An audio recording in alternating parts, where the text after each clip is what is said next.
Good morning students, welcome back to botany class. हम cycas पढ़ रहे हैं और साइकस के अंदर हमने रिप्रोडक्टिव स्ट्रक्चर पढ़ लिया।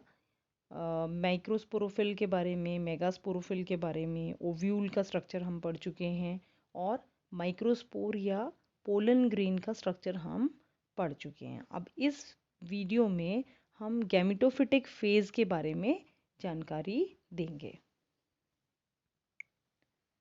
सबसे पहले गैमेटोफिटिक फेज़ की अगर हम बात कर रहे हैं तो मेल और फीमेल जो स्पोर यहाँ पर बने हैं वह है माइक्रोस्पोर जो कि माइक्रोस्पोरेंजिया में फॉर्म हुए, और मेगास्पोर जो कि ओव्यूल में फॉर्म हुए, जिसको कि हम मेगास्पोरेंजिया भी कह सकते हैं।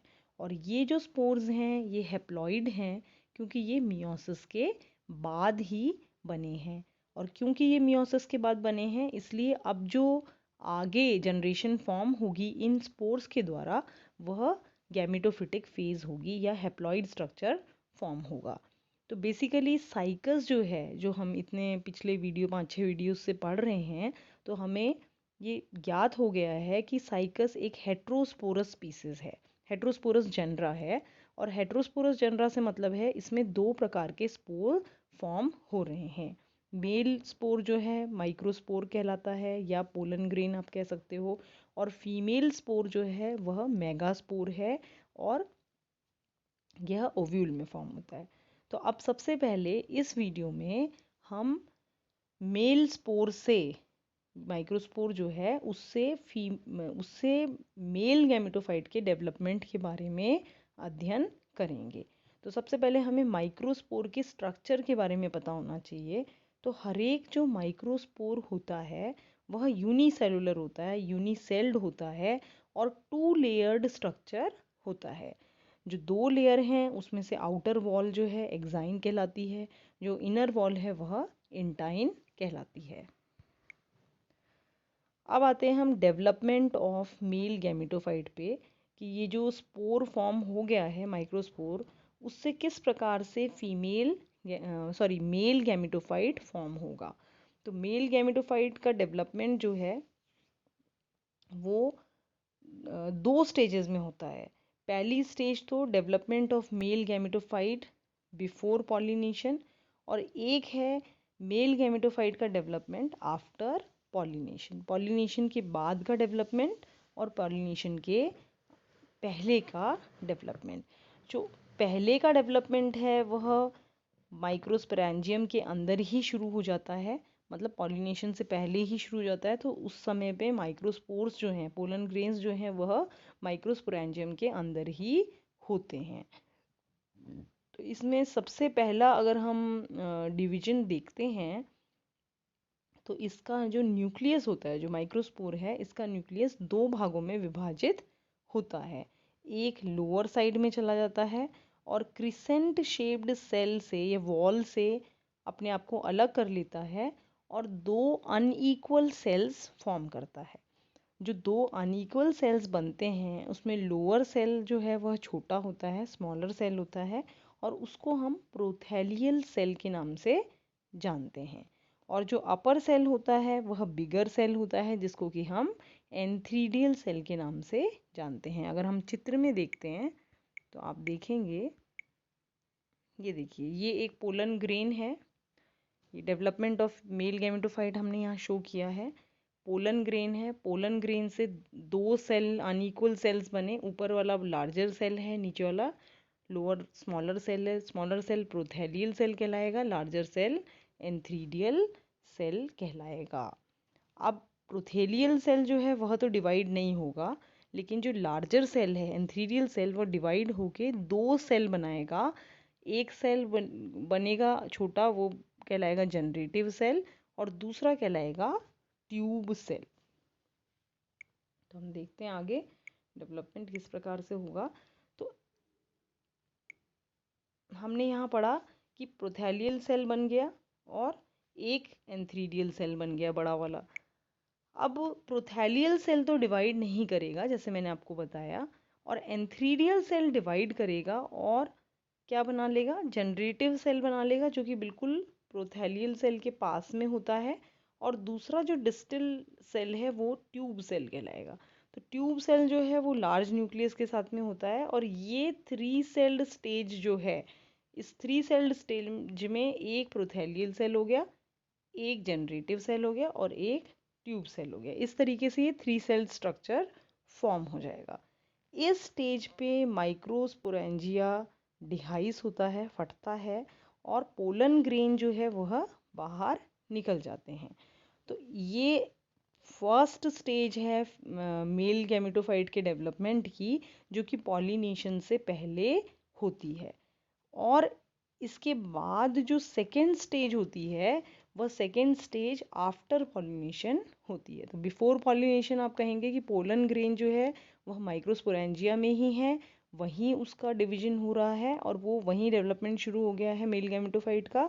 और वहाँ पर पहले न्यूक्लियस एक सेल, एक डिवीजन होगा तो प्रोथैलियल सेल बनाएगा और एंथ्रीडियल सेल बनाएगा। एंथ्रीडियल सेल में फिर विभाजन होगा, तो जो प्रोथैलियल सेल के साइड में सेल बनेगा वो जनरेटिव सेल कहलाएगा, और ऊपर वाला ट्यूब सेल कहलाएगा। ये 3 सेल स्ट्रक्चर में माइक्रोस्पोरेंजिया का डिहिसेंस हो जाता है, वह फट जाता है, और माइक्रोस्पोरिया पोलन ग्रेन्स जो हैं वह बाहर निकल जाते हैं। इस प्रोसेस के बाद जो है, इतना ये स्टेज के बाद इसके अंदर पॉलिनेशन की स्टेज आ जाती है। पॉलिनेशन से मतलब है कि जो पोलन ग्रेन्स हैं वो शेड आउट होते हैं, बाहर निकलते हैं, और एयर की सहायता से, एनीमोफिलस होता है यहाँ पर, पॉलिनेशन एनीमोफिलस है, मतलब एयर की सहायता से वो बाहर निकलते हैं।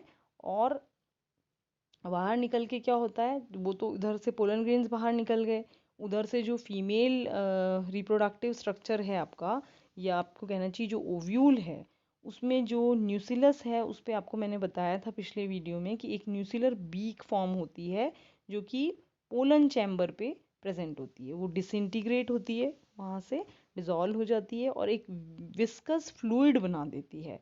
ये फ्लूइड जो है वह अट्रैक्ट करता है, कोहेसिव नेचर का होता है, जुड़ता आपस में, अट्रैक्ट करता है, और बाहर की तरफ, माइक्रोपाइल रीजन की तरफ निकल जाता है, और एक पॉलिनेशन ड्रॉप के फॉर्म के अंदर ये आ जाता है बाहर। ये देखिए, ये ओव्यूल है, आप अगर स्ट्रक्चर देखेंगे ये मेगास्पोरोफिल है, मेगास्पोरोफिल पे ओव्यूल लगा हुआ है, जैसा कि मैंने आपको पिछले वीडियो में बताया था। और ओव्यूल जो है, इसमें ये माइक्रोपाइलर रीजन है, तो इस माइक्रोपाइलर रीजन में से ये ड्रॉप निकली, और ये पॉलिनेशन ड्रॉप फॉर्म हो गई। अब ये अट्रैक्ट करेगी पॉलिनेशन ड्रॉप, और पोलन ग्रेन्स जितने भी एयर में प्रेजेंट होंगे 3 सेल्ड स्टेज वाले, वो सारे एंटेंगल हो जाएंगे, वो सारे चिपक जाएंगे इस पोलन ड्रॉप के, और ग्रेजुअली पोलन ड्रॉप जो है वो सूख जाएगी, और पोलन ग्रेन्स जो हैं वो अंदर सक आउट हो जाएंगे, किसमें, सक इन हो जाएंगे पोलन चैम्बर के अंदर, थ्रू माइक्रोपाइलर रीजन। माइक्रोपाइलर के रीजन के द्वारा, उस ओपनिंग के द्वारा, जैसे ही पॉलिनेशन ड्रॉप सूखती है, ये सक इन हो जाते हैं, मतलब अंदर चले जाते हैं पोलन ग्रेन्स पोलन चैम्बर के अंदर। और जैसे ही पोलन ड्रॉप जो है सूखती है, ये सील कर देती है एक तरीके से माइक्रोपाइलर रीजन को। तो हम ये मान सकते हैं कि पोलन ड्रॉप जो ये बनी थी पॉलिनेशन के टाइम पे, ये हेल्प करती है पोलन ग्रेन्स को माइक्रोपाइल रीजन में लाने के लिए, और अंदर पोलन चैम्बर में अंदर लाने के लिए। सभी प्रकार के जिम्नोस्पर्म्स में ये प्रोसेस होता है, और ये पॉलिनेशन का जो प्रोसेस है वह थ्रू एयर ही होता है यहाँ पर। तो अब फर्स्ट स्टेज में जो मेल गैमेटोफाइट का डेवलपमेंट था वो 3 सेल्ड स्टेज में हुआ।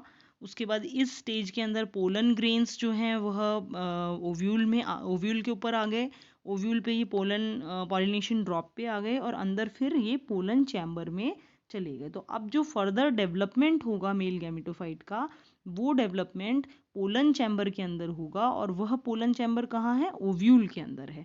तो बेसिकली ये फीमेल स्ट्रक्चर जो है आपका, मेगास्पोरेंजिया जो है यहाँ पर, उस मेगास्पोरेंजिया में पोलन आ चुके हैं। अब हम पढ़ते हैं development of male gametophyte after pollination, कि पॉलिनेशन के बाद जो मेल गैमेटोफाइट का डेवलपमेंट है वो स्टेज 2 में वो किस प्रकार हुआ।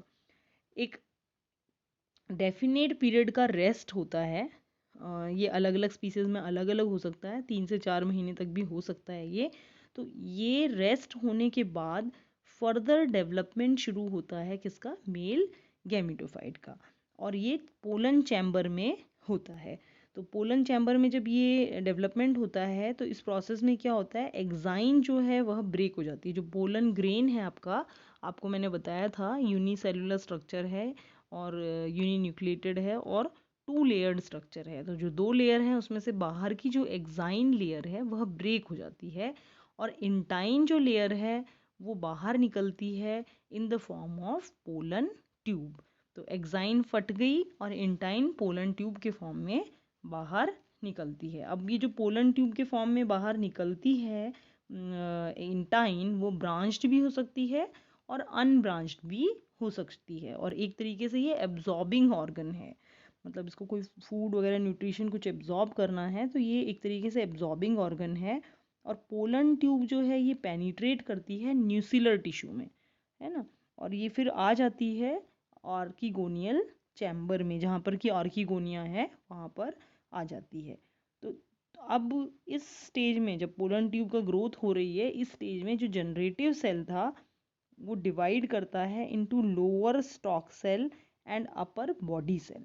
ऊपर बॉडी सेल बन जाता है। पोलन ट्यूब आपको ध्यान हो तो जो 3 सेल स्ट्रक्चर बताया था उसमें एक प्रोथैलियल सेल बताया था, एक जनरेटिव सेल बताया था और एक ट्यूब सेल बताया था। तो जो ट्यूब सेल है वो तो ट्यूब बना लेगा। तो अब क्या बचा, प्रोथैलियल सेल और जनरेटिव सेल। तो प्रोथैलियल सेल का डिवीजन तो होगा नहीं, तो जो जनरेटिव सेल है वो क्या बनाएगा, 2 सेल बनाएगा। तो लोअर सेल तो बना देगा स्टॉक, लोअर स्टॉक सेल बना देगा, और अपर जो है वह बॉडी सेल बना देगा। अब जो स्टॉक सेल है उसमें फर्दर डिवीजन नहीं होगा। तो इसका मतलब सिर्फ जो अपर बॉडी सेल है वही डिवाइड करेगा, और ये जो बॉडी सेल है वह जब फर्टिलाइजेशन होने ही वाला होगा तब क्या कर देगा, लॉन्गिट्यूडनल डिवीजन करेगा और ये 2 सेल बना देगा, और वो जो 2 सेल बनेंगे वो स्पर्म सेल कहलाते हैं।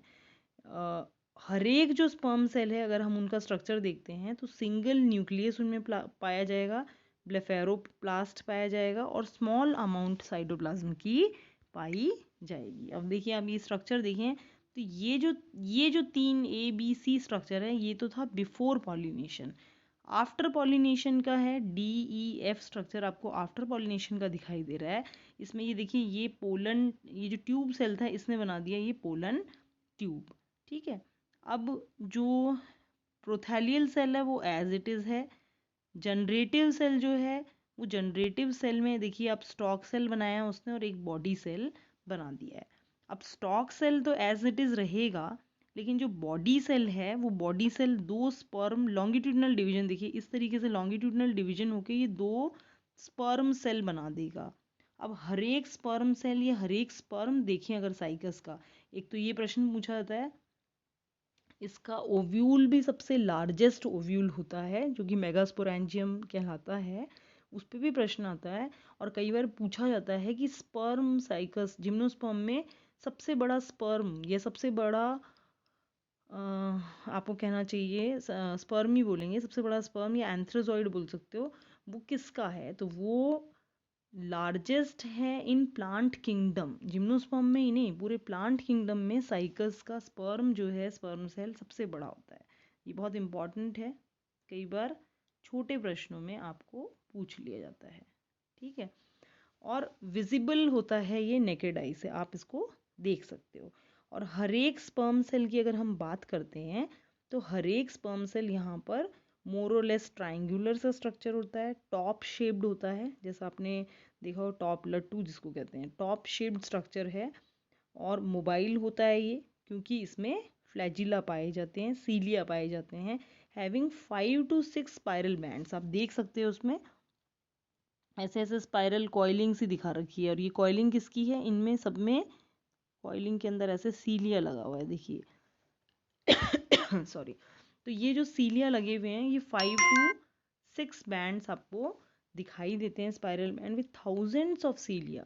हर एक बैंड में बहुत सारे सीलिया हैं with a single large nucleus. हर एक इसके अंदर स्पर्म में न्यूक्लियस तो लार्ज होता है, और लेकिन जो सीलियाज होते हैं ये स्पाइरल बैंड्स में 5 से 6 बैंड्स में बहुत सारे पाए जाते हैं। By the means of their cilia they move freely in the pollen tube. और क्योंकि ये सीलिया मौजूद है इनमें, तो पोलन ट्यूब में ये बहुत आराम से मूव कर सकते हैं। तो ये है, हमने यहाँ पर देखा क्या, मेल गैमेटोफाइट का स्ट्रक्चर, कि किस प्रकार से पोलन ग्रेन्स जो थे उनसे किस प्रकार से दो स्टेज में मेल गैमेटोफाइट का डेवलपमेंट हुआ। एक स्टेज पॉलिनेशन से पहले की जो कि 3 सेल स्टेज कहलाती है, और एक स्टेज पॉलिनेशन के बाद की जिससे कि स्पर्म सेल्स बने, और साइकस के स्पर्म सेल लार्जेस्ट हैं इन द प्लांट किंगडम। ये कई बार प्रश्न पूछा जाता है। और ये जो हैं ये सिंगल सेल्ड अगर हम देखें इनको, तो इनके अंदर स्पाइरल बैंड्स पाए जाते हैं जिनमें कि सीलिया लगा हुआ होता है, और ये फ्रीली मूव कर सकते हैं। तो यहाँ मेल गैमेटोफाइट ख़त्म होता है। नेक्स्ट वाले वीडियो में मैं आपको फीमेल गैमेटोफाइट का स्ट्रक्चर बताऊंगी। आशा करती हूँ आपको समझ में आया होगा। पढ़िए इसको बुक से, इम्पॉर्टेंट है। जिम्नोस्पर्म में 3 ही जनरा हमने पढ़ने हैं, उसमें से साइकस एक जनरा है। Thank you so much.